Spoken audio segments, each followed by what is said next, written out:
Welcome back. Don't know what happened there. Camera just went and didn't want to play ball anymore.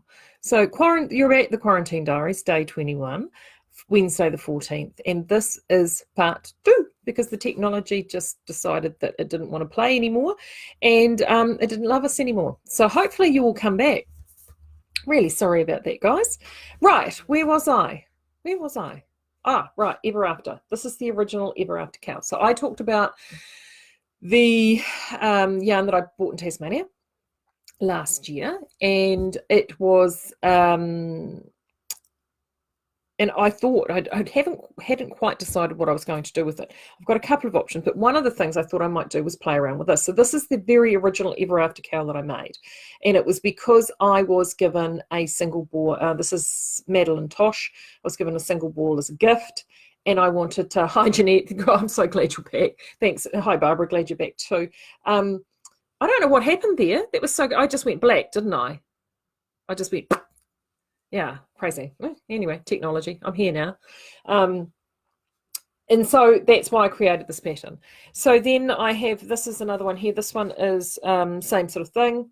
So the second one, and in fact, this one here I maybe even done a wee bit deeper because of, oh, that's, did I play? Yeah, so I played around with this. I think I did one less. It might have changed the needle size actually. See? Had a little play around. So that's, and I've done squillions of these, squillions and squillions.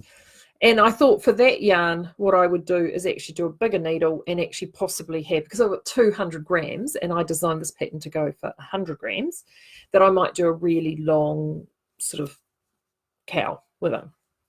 But, you know, this is what I love about this pattern. You can actually change the feel of it based on what you have. So that's some Noro.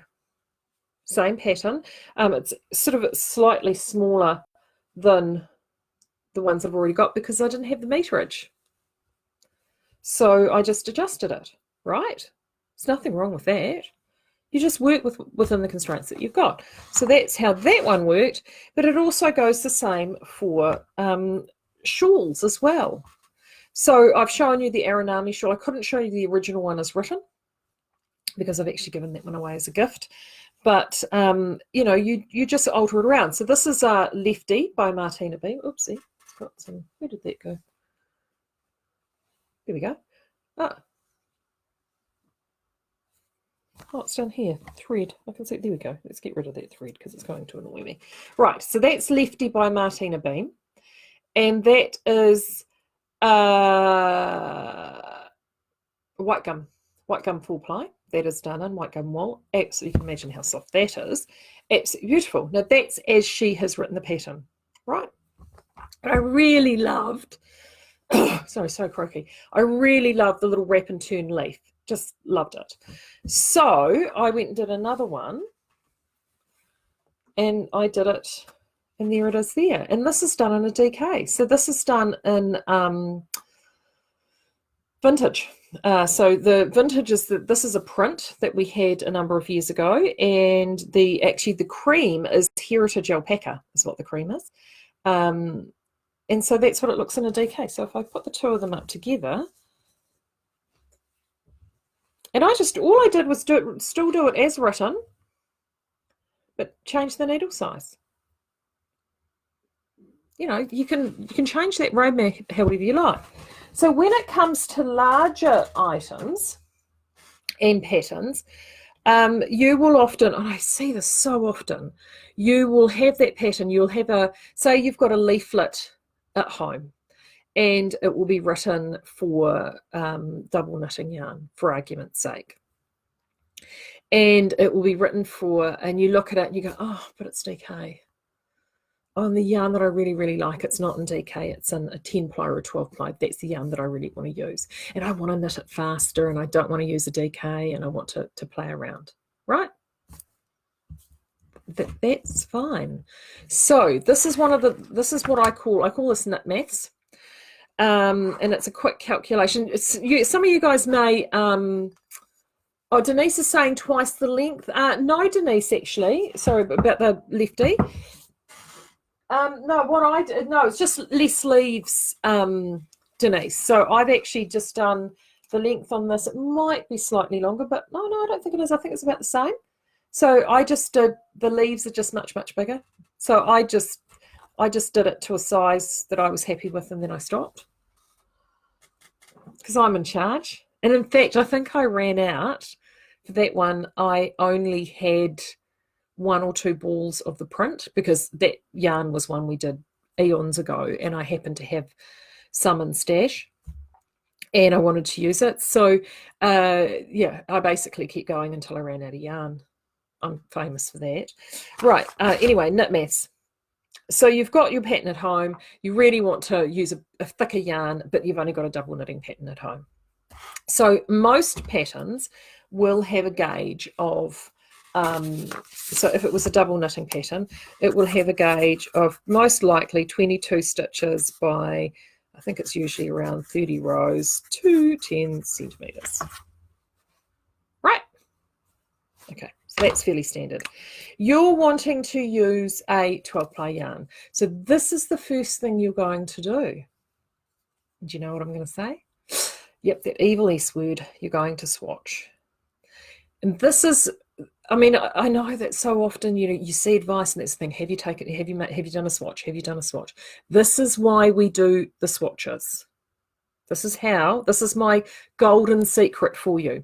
You're going to do a swatch. So you're going to get that yarn that you love. And most patterns will be written, if it's a standard sort of sweater pattern, it'll have a slightly smaller needle for ribbing and cuffs, collars and cuffs, and then a needle for the main body. And the tension will be given for the needle for the main body. So that's what we're going to swatch with. All right. So in a double knit, you generally use a 4mm sometimes, and that's a guide to get the tension that you want. Some people need to go down a needle size to get gauge. Other people need to go up a needle size to get gauge. But if you are wanting to use a different yarn and substitute a different yarn, you need to do the gauge on that. Okay, so that's trick number 1. So the first thing is you bust your needles out, and if you're using, for argument's sake, say Southlander bulky, right, so you've got your Southlander bulky, I would then be looking at doing a swatch on probably a 5.5mm or even up to a 6mm, whatever needle you think you're going to be comfortable with. You may even want to do a swatch and start with one needle size and then knit a portion, change your needles, knit it up to a bigger size, knit a portion, change them again, and have a look at that fabric and see how you feel about the fabric between each one and what you like, and then make your decision from there. Give yourself an hour also to actually take the time to do that swatch. Really, really important. There is also now a school of thought around whether or not you block that swatch or not. That's a whole nother conversation for another time. Let's just take the assumption that you've swatched it and it's not actually a block swatch. A lot of older leaflets that are out there, particularly if you're doing this from an older leaflet, don't make the assumption that this is a blocked swatch, because blocking wasn't necessarily a standard practice back then. So the gauge and everything was based around an unblocked piece of fabric. You do your measurement, and there is every likelihood that if you've done your measurement, it will be somewhere in the vicinity of around this, thereabouts, give or take. Thereabouts. Right. So you've now got this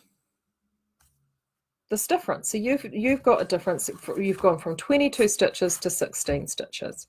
So this is the trick. So this is what I do for knit maths.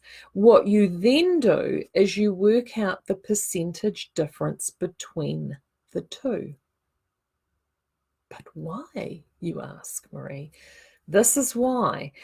Once you've worked out the percentage difference between the two, that's when you make the alteration between the sizing. So in this particular instance, you have got so you've got a 6-stitch difference. And I haven't got the calculator handy, so I'm going to have to roughly do this off the top of my head. But roughly off the top of my head, 6s go into...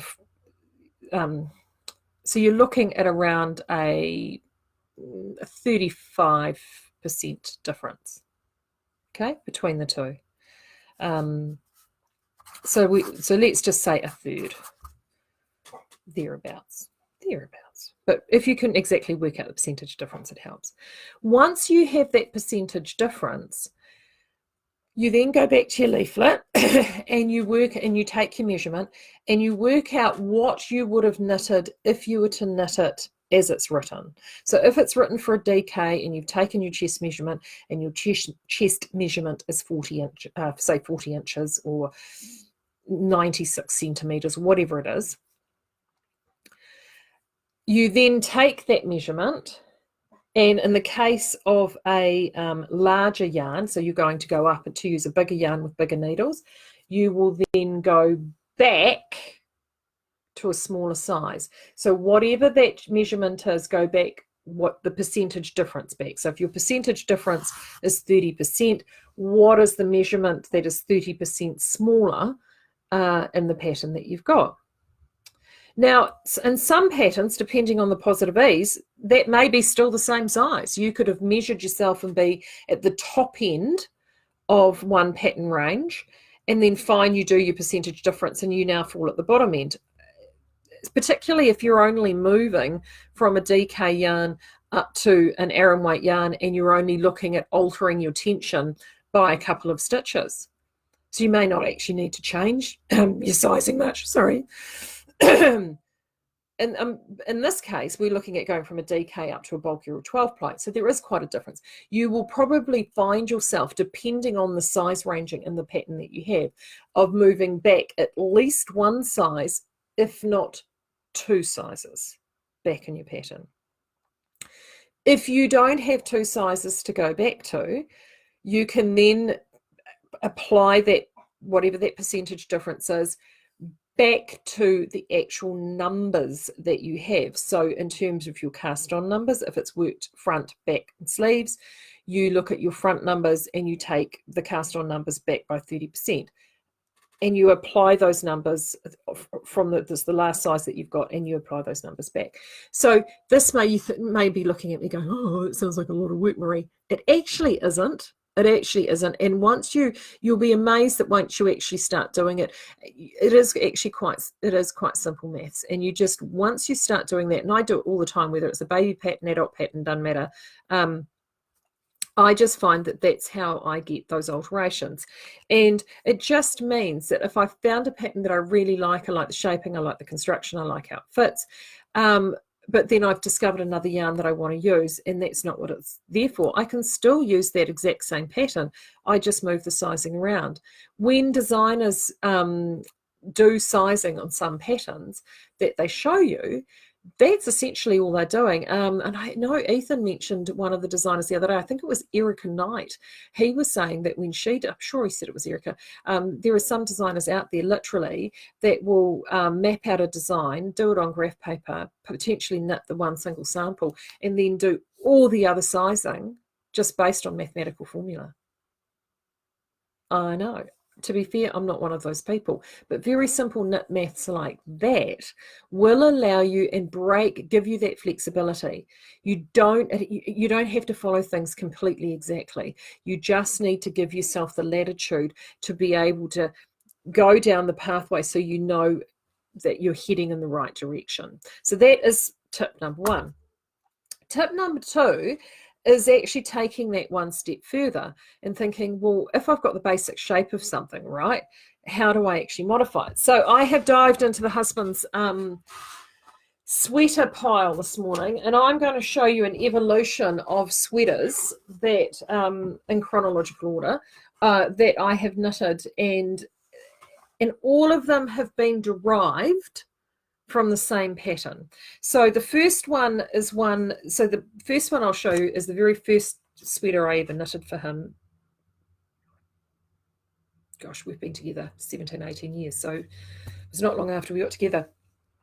And it was from a Naturally leaflet, and in fact many of you possibly even have that leaflet at home. It was just like a basic sweater pattern, and if you remember those patterns, they came in DK, 10 ply, 12 ply and chunky. Do you remember them? And they had all the weights of the yarns and what you needed to knit in each weight. And they all followed the same basic template. All right, and the template is this. And you'll recognize these. Honestly, you so will. So the same basic template is, they were basically 2 rectangles with, gosh, you're getting my really super drawing skills. That was the template for your jumper.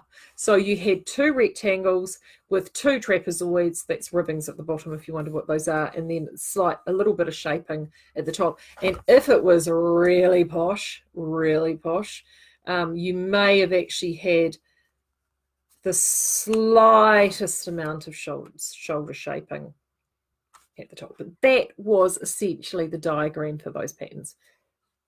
The very first jumpers I ever knitted were like this. Classic drop shoulder. Nothing wrong with them. And in fact, for a first sweater that you ever need to work on, they are the easiest things to work on. They really, really are. So this is the first one I ever did. Oh, crinkle, there we go. So this is knitted in what is now the equivalent of Southlander DK. There you go. So you can see the shape there. You can see that classic shape I've just drawn. Right. And that's what I did. So I knitted the back, which was one rectangle, then knitted the front, which was another rectangle, had a tiny amount of shaping here for the neck. And looking at, there was no shaping for the shoulder. There you go. There wasn't always shaping for the shoulder. And then there you can see my basic long trapezoid arms. And this one was a basic 2x2 rib. And when it actually got to the neckline, I decided not to do ribbing on the neckline. So I actually did this very simple crew neck. And I actually did it in stocking stitch and tacked over. So I did it twice as long as I wanted it to be, and then folded it over and tacked it across the bottom, because I just thought that was I just wanted a design feature that was mine. So that's what I did. So that is the basic sweater. I've stolen this off him now. I wear it most of the time. I love it still. And as you can see, just looking at this yarn, so this yarn, I can let you in on a secret with a sweater. It has only been washed twice in its entire life. I'm going to talk about that in another video. Only been washed twice in its entire life. And I don't think it's ever been depilled. It might have been depilled once. And this is the joy of these beautiful rustic yarns. They wear so incredibly well. So that's that. So from that, a few years later, so I had a thing that I would knit something for him every couple of years. So I didn't do a jumper for him every year. So this was probably the second or third one that I might have done. It was probably the second. So exactly the same pattern as that. By that stage, I had discovered Design Spun, and I was quite a regular customer. And one of the yarns that I'd picked up from there was what is now Southlander Bulky. I think they'd just done some Southlander. It was a 12 ply, but it was anyway. It's what Southlander. It's or is it a chunky? No, it's Southlander Bulky. It was a 12 ply thing, so it's exactly the same. There you go. You might recognise that. It's what is actually the colour we have. Equivalent colour of this now is Java Bracken. So as you can see, this yarn's been around for a long time, but you may recognise the shape. Exactly the same, is it not? But this is in a heavier weight yarn. And as you can see, it's in a different stitch. So I wanted to sort of, zhuzh it up a little bit. So I did the basic maths. So I worked out the basic maths, changed the needles. I figured out what needle size I needed to do on this, which in this particular instance, I think from memory might have been 5.5mm. And I had discovered, have I got that dictionary here? I had discovered by that stage a stitch dictionary, hadn't I? Hey, I was like, I think I'd found it in an op shop. It's an old Montrico. I thought that thing was the cat's pajamas.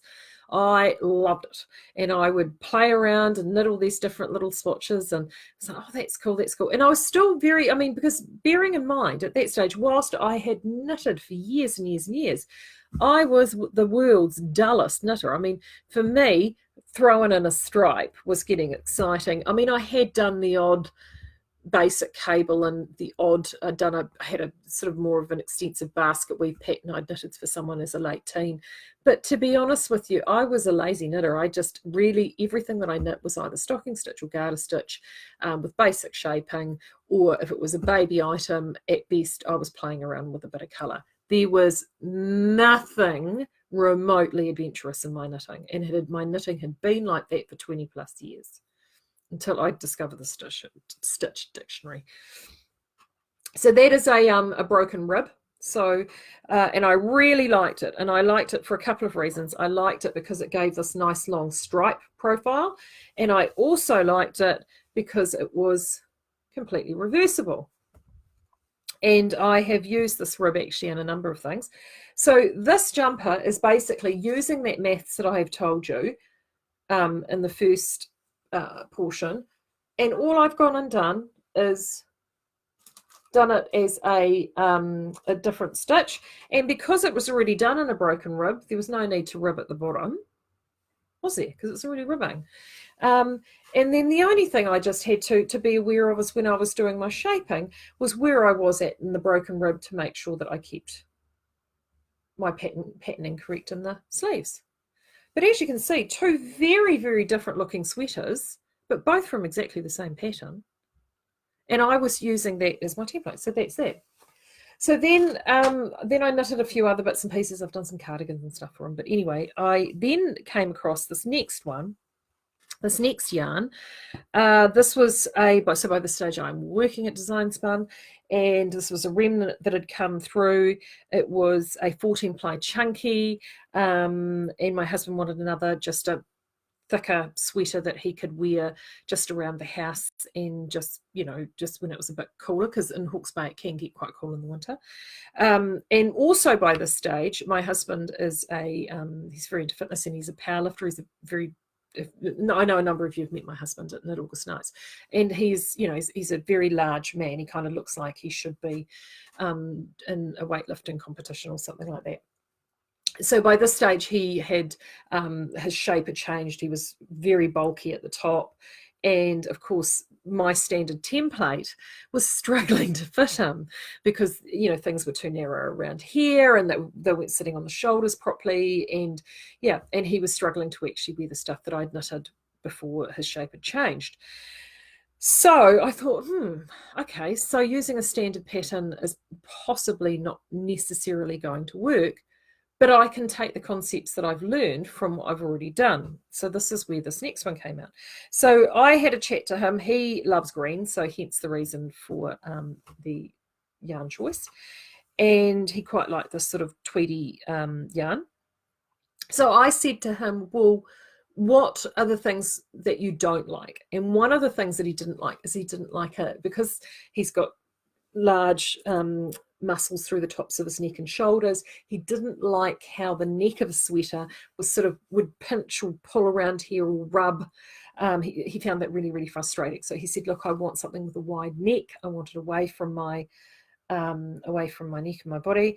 So then I said, okay, and what else do you want? And he said, I don't want the sleeves too long. He said, I'd actually like the sleeves to finish at about here. He would get really frustrated with sleeves coming in and over his hands. Great, no problem. And he told me the length that he wanted it with his body. And he said, I want something, because he was also very conscious that he didn't want it, like all of us, that you don't want it sticking to the bits that you don't want it sticking to, right? So I took some basic measurements from him, and I essentially thought, well, let's just stick to the same program that we've always stuck to, because this is just the basic construction. I had this construction down. I knew roughly how this worked. How do I then add in the design elements that he has done? Any of you can do this. Anybody can do this. And again, I did this before. I mean, my knitting has come a long, long way since then. I've done a lot more study on it. But then it was still fairly basic.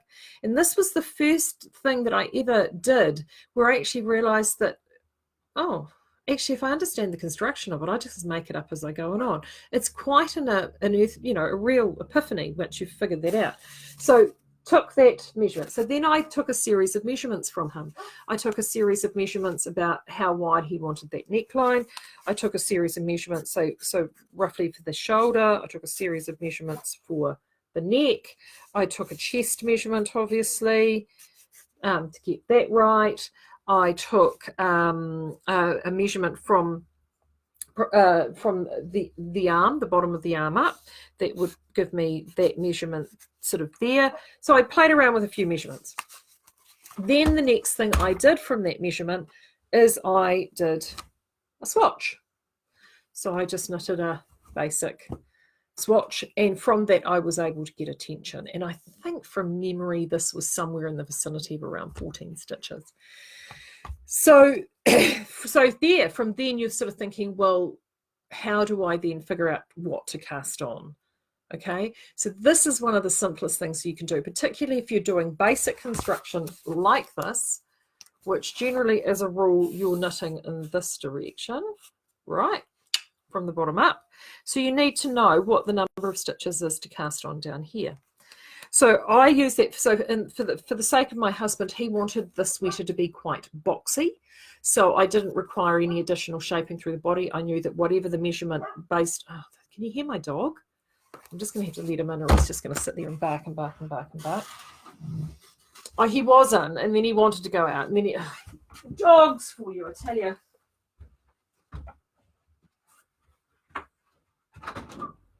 Come on. Oh, that's right. Okay.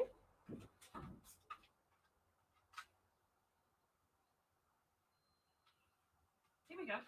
Come on. Here you come. You're going to have, come on, you coming? You coming? Oh, no, you're not. All right. That's exciting. He was barking away, and I'm thinking, oh, he's barking. Usually he'll have a little bark and then he'll sit there, and I can hear him sitting outside. My husband's gone for a run. He'd obviously followed my husband down the driveway. We live in a right-of-way, and we have a gate, an automatic gate that opens and shuts, and he got himself caught on the wrong side of the gate. And it's one thing I'll give this dog, bless his little heart, he's a bulldog, is that he has very poor vision. Congenital, he was born that way. And so the minute somebody goes out of his sight, and he doesn't know where he is, so he'll beeline back home. So unlike his Mastiff counterpart, who, if the gate was open and he'd followed my husband, he would have gone then, oh, I'll just pop in on the neighbours and see how they're doing, and he would have taken himself off for his own walk, whereas the bulldog would never do that to me. So sorry about that. It's one of those days today. Right, where did I get to? Gauge. Right, gauge. So I needed to figure out, so I had a chest measurement. I was going to do this in pieces. So then essentially I break that measurement in half.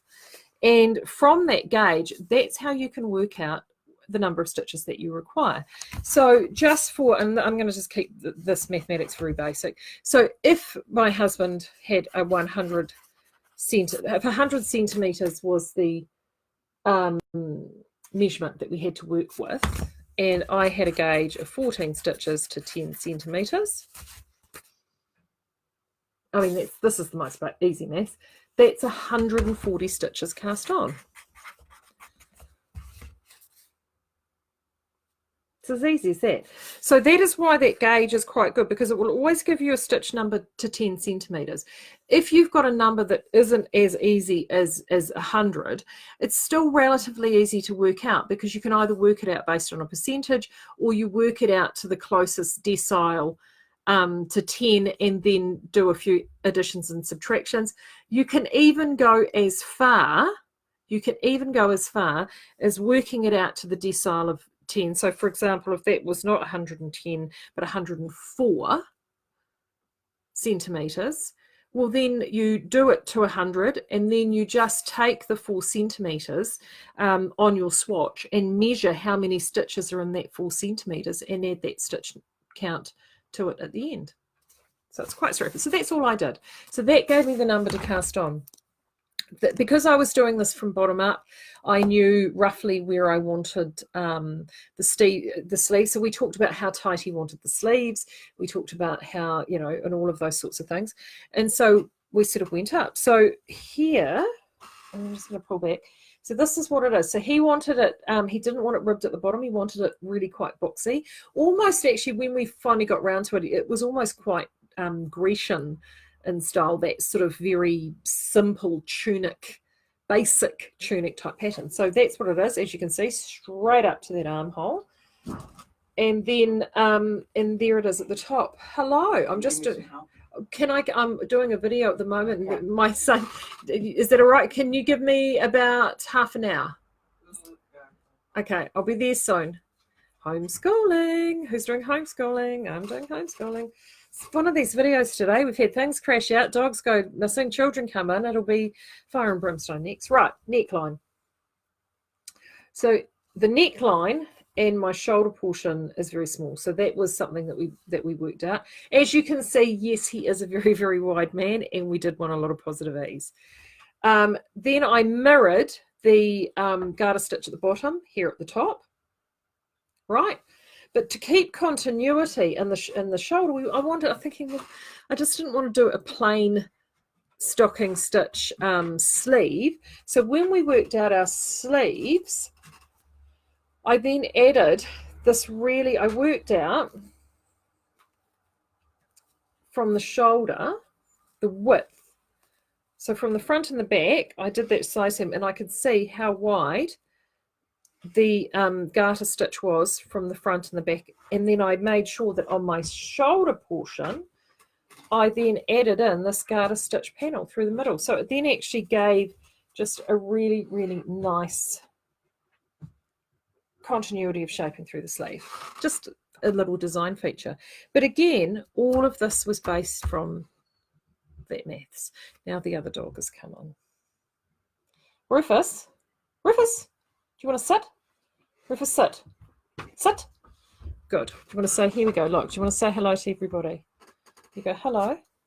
This is Rufus.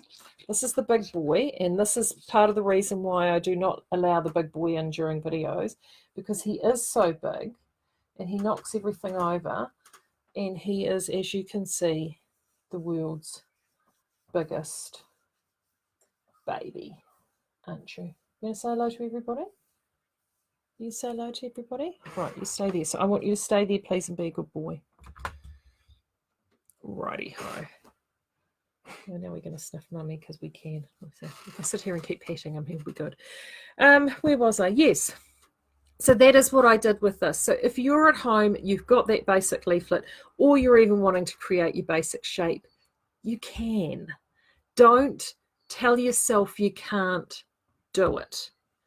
And you know what? If you start doing it and you don't like it, just rip it back and start again. Believe me, I didn't get all of these perfect all the time. That's a good boy. You lie down. Lie down. Oh, there you go. Lie down. Here you are. Good boy. Here comes the other one. You don't get it perfect all the time. You just don't. So don't be afraid. Don't be afraid to experiment. Toss that fear out the window, because you can do it. You know you can do it. So don't be afraid to experiment. Don't be afraid to give something a go. Don't be afraid to throw extra colour in there, or get a stitch dictionary out and play around with some crazy different stitch pattern and throw that into a basic pattern that you may already have, but just give it a different stitch. Toss all that convention out of the window. Remember, a pattern is there as a guideline only. It's a roadmap. There is always alternate ways to a destination. So don't be afraid. So that's me for today. I mean, God, I'm going to check the comment. Not exactly the most conventional day in the world in the diaries today. It's one thing you can guarantee from working at home with me. There's no such thing as a dull day. Right. Are you going to keep going with the merino yarn with that thread running through it? Oh, that you had in the sale. Muriel, that is so. Muriel has asked, are you going to keep going with the merino yarn with the thread running through it that you had at the sale? So if you were lucky enough to purchase, we had, I think we just called it Merino Effect. We did that yarn specifically for the sale, and we haven't actually talked about it, to be honest, in terms of product development. It'll possibly be a yarn that we will rock out as limited editions. So it was one that we had done, and yeah, so likely Muriel, but when that will be, I don't know. It will depend on when we have raw materials and all sorts of things. But it's funny, that was actually one of the yarns from the sale that were kind of like, oh, actually, I consider doing this one again. And it just, yeah, it was fun. It was a really fun yarn. So probably, but everything is so up in the air at the moment, especially we don't know how long it's going to take with to get back on track with the mill and all those different things. Louise is asking, what is the jumper that I'm wearing? I mentioned it in part 1, but in case you haven't watched part 1 and you've only just watched part 2, this is Chaika, Chaika, by Midori Hirose, and I love it. It's knitted. I like it because it's sort of a basic, quite boxy sweater, but it's just slightly different and funky. I've got 2 of them. One's in Southlander Charcoal and Cream, and Southlander Bulky. The second one I've got is using the same ball of cream for the neckline, and I have got it in the most beautiful blossom pink, which is Ashford Tekapo 12 ply, and the pink is the second one I've got, and that one is actually at it's been held hostage at the shop at the moment, so I haven't got that one here, and that pattern is on Ravelry. I will drop that in the comments for you. Thank you, Kirsten, for popping the Ever After Cal pattern in there. Even though you're not a knitter, you enjoy listening to my live talks. Well, you, Annette, are a rare true breed, because if you enjoy listening to me, I hope you're having a great day in the Naki. Yeah, because as you can tell, I waffle, and anything can happen in this house. Oh yes, love Rufus. I like you. You're not bad. Oh yeah. Hey, he's our second. We have had a mastiff before, and so in case you're wondering, he's just turned 3. He's 116 kilos. Well, he was last time we weighed him, and he's and before you ask as well, yes, he is an inside dog. He is just a great lump. A huge lump, but he's our lump. So he's our second one. Our first one we had, in fact, our first one was, I mentioned before about when we were talking about stress in the previous, we had huge fertility issues, very challenging time before we had our children. And so our first mastiff we got when we actually thought that having a real life human family was never going to happen. So the first mastiff was very, very much our baby, and we were at his whelping, and he was certainly the fur baby substitute. So I was quite devastated when we lost him. So yes, and then that's when we got his Royal Bulldog Highness, and then we decided, well, my husband missed having a giant dog, so that's when we got Rufus. And actually, if you both our dogs are actually the best of friends. We're really lucky, like they adore each other. The Bulldog is top dog. He's in charge. And the Mastiff sort of follows along. Rufus follows along. And if you want to follow what these two are up to ever, they do have their own Instagram profile, which is called Renly and Rufus, RENLYAND, Rufus. I'll put a link in. Yes, and so any pictures of the boys, they go there. So if you ever want to follow what my crazy dogs are up to, that's where you will find them. All right, everybody, I'm going to stop talking now. I'm chasing Sophia for tomorrow, so fingers crossed we'll get Sophia on for tomorrow. But if not, I will organise her there. And I've still got, remember, we've got Ethan on Saturday, Pajama Party Saturday.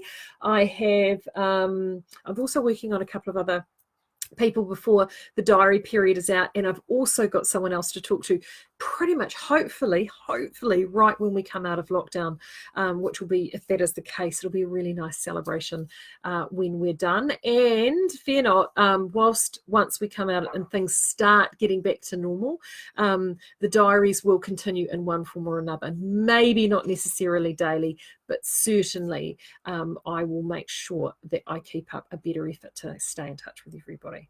But this is today. Tomorrow is tomorrow. I will be here tomorrow. Hopefully you'll be here tomorrow. And until then, have a great day. See you then. Bye.